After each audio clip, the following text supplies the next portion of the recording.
Am ready. Vijendra ಅವ್ರ ವಿರುದ್ಧ ready ನೀವು? ಯಾರು ಬೇಕಾದರೂ ರೆಡಿ. ಲಿಂಗಾಯತ ಹಿಂದೂ ಕೋಟಾ ಬೇಕಂದ್ರೆ ಐ ಆಮ್ ರೆಡಿ. ವಿಜೇಂದ್ರ ಅವ್ರ ವಿರುದ್ಧ ರೆಡಿ ನೀವು? ಯಾರು ಬೇಕಾದರೂ ರೆಡಿ. ಯಾರಿಗೆ ಪಕ್ಷ ಹಿಂದುಳಿದವ್ರು ಮಾಡಿದ್ರೆ ಇವು ದಲಿತರು ಮಾಡಿದ್ರೆ ಇವು ಲಿಂಗಾಯತರಾದ್ರೆ ಇವು ಹಿಂಗೊಂದು ನಾವು ಕೋಷ್ಟಕ್ಕೆ ಹಾಕ್ಕೊಂಡಿವಿ, ಅದ್ರ ಪ್ರಕಾರ ಮಾಡ್ತೀವಿ. ಯಾರತ್ತ ನಾವು ನಾನೇ ತನ ಹೇಳೋದಿಲ್ಲ, ನಾವು ಜಾತಿ ಸಮೀಕರಣ ಮಾಡಿ ಎಲ್ಲ ಸಮುದಾಯದವ್ರು ಈಗೆಲ್ಲಪ್ಪ ನಾವು SC ಜನಾಂಗದವ್ರು ಮಾಡಬೇಕಾಗಿತ್ತು ರಾಜ್ಯಾಧ್ಯಕ್ಷರು. ಎಸ್, ಇವ್ರು ಮಾಡಿ ಲಿಂಗಾಯತರು ಮಾಡಬೇಕಾಗಿತ್ತು ಅಂದ್ರೆ ನಾನೇ ಲಿಂಗಾಯತರು ಬಂದ ನೀವು? ಲಿಂಗಾಯತ ಹಿಂದೂ ಕೋಟಾ ಬೇಕಂದ್ರೆ ಐ ಆಮ್ ರೆಡಿ. ವಿಜೇಂದ್ರ ಅವ್ರ ವಿರುದ್ಧ ರೆಡಿ ನೀವು? ಯಾರು ಬೇಕಾದರೂ ರೆಡಿ. ಅಲ್ಲಿ ಇವರು ಸಂತೋಷ್ ಅವರು ಭೇಟಿಯಾಗಿದ್ದಾರೆ ಸರ್.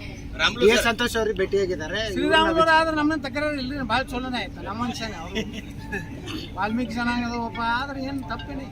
ಎಲ್ಲ ನಾವು ಡಿವೈಡ್ ಮಾಡ್ಕೊಂಡಿದ್ವಿ.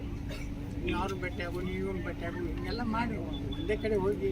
ಆದ್ರೆ ಎಲ್ಲ ಸಂಸದರು ನಮ್ಮ ಜೊತೆಗಿದ್ದಾರೆ. ಒಂದು ಇಬ್ರು ಇಲ್ಲಿ ಬಿಡ್ರಿ, ಅವ್ರ ಅಣ್ಣನೇ ಅದ, ನಾವ್ಯಾಂಗ ನಮ್ಮ ಜೊತೆ ಎಲ್ಲ ದಿಕ್ಕುಗಳಿಂದಾನೇ ಇರೋಣ ಸರ್. ನಾವು ಹಿಂದುತ್ವ, ವಂಶ ಪಾರಂಪರ, ಕುಟುಂಬ ರಾಜಕಾರಣದಿಂದ BJP ಮುಕ್ತಾಗಿ ಅಲ್ಲಿಂದ ಭ್ರಷ್ಟಾಚಾರ ಆರೋಪ ಇರುವಂಥವ್ರು ನೇತೃತ್ವ ಕೊಡಬಾರ್ದು. 3 ಪಾಯಿಂಟ್ ಬಿಟ್ಟರೆ ಅಜೆಂಡಾ ಬಿಟ್ಟರೆ ನಮ್ಗೆ ಯತ್ನಾಳೆ ರಾಜ್ಯಾಧ್ಯಕ್ಷ ಆಗಬೇಕು, ಯತ್ನಾಳನೇ ಮುಖ್ಯಮಂತ್ರಿ ಅಭ್ಯರ್ಥಿ ಆಗಬೇಕು. ನಾ ಯೋಗ್ಯ ಜನರ ಪ್ರೀತಿ ವಿಶ್ವಾಸ ಇತ್ತಂದ್ರೆ ಮಾಡ್ರಿ, ಆದ್ರೆ ಈ 3 ಪಾಯಿಂಟ್ನಾಗ ಇರ್ಲಾರ್ದಂತವ್ರು ಆಗ್ಬಾರ್ದು. ಒಂದು ವೇಳೆ ಯಾವ್ಯಾವ ಸರ್? ವಿಜೇಂದ್ರ ಅಧ್ಯಕ್ಷ 3 ಪಾಯಿಂಟ್ ಯಾವ ವಿಜೇಂದ್ರ ರಾಜ್ಯಾಧ್ಯಕ್ಷ ಆದ್ರೆ ನಿಮ್ಗೆ ಹೋರಾಟ ಮುಂದುವರಿತದೆ. ಒಂದು ವೇಳೆ ರಾಜ್ಯಾಧ್ಯಕ್ಷರಾದ ನಂತರ ಬಿ ನಿಮ್ಗೆ ಹೋರಾಟ ಮುಂದುವರಿತದೆ. ಅವಾಗ ನಿರ್ಣಯ ಮಾಡ್ತೀವಿ. ಅವ್ರ ಸ್ಥಾನಮಾನ ಏನಿರುತ್ತೆ ಅನ್ಸುತ್ತೆ ತಾವು ರಾಜ್ಯಾಧ್ಯಕ್ಷರಾದ್ರೆ? ವಿಜೇಂದ್ರ ಅವ್ರ ಸ್ಥಾನಮಾನ ಇಂಗ್ಲೀಷ್ ಬರ್ತೈತಿ, ಸೆಕ್ರೆಟರಿ ಆಗ್ಬೋದು ಅವರು. ನನಗೆ ಇಂಗ್ಲೀಷ್ ಬರೋದಿಲ್ಲ, ಏನು ಮಾಡೋದು? ಅಲ್ಲ, ಹೈಕಮಾಂಡ್ ರಾಷ್ಟ್ರ ರಾಜಕಾರಣಕ್ಕೆ ಹಾಕ್ತೀರಿ ಅವ್ರಿಗೆ? ರಾಷ್ಟ್ರ ರಾಜಕಾರಣಕ್ಕೆ ಹಾಕ್ತೀರಿ? ನಾನೇ ಕಳಿಸ್ತೇನೆ ಅಂದಿದ್ರು, ನನಗೆ ಇಂಗ್ಲೀಷ್ ಬರೋದಿಲ್ಲ, ನೀವು ಹೋಗಂడి.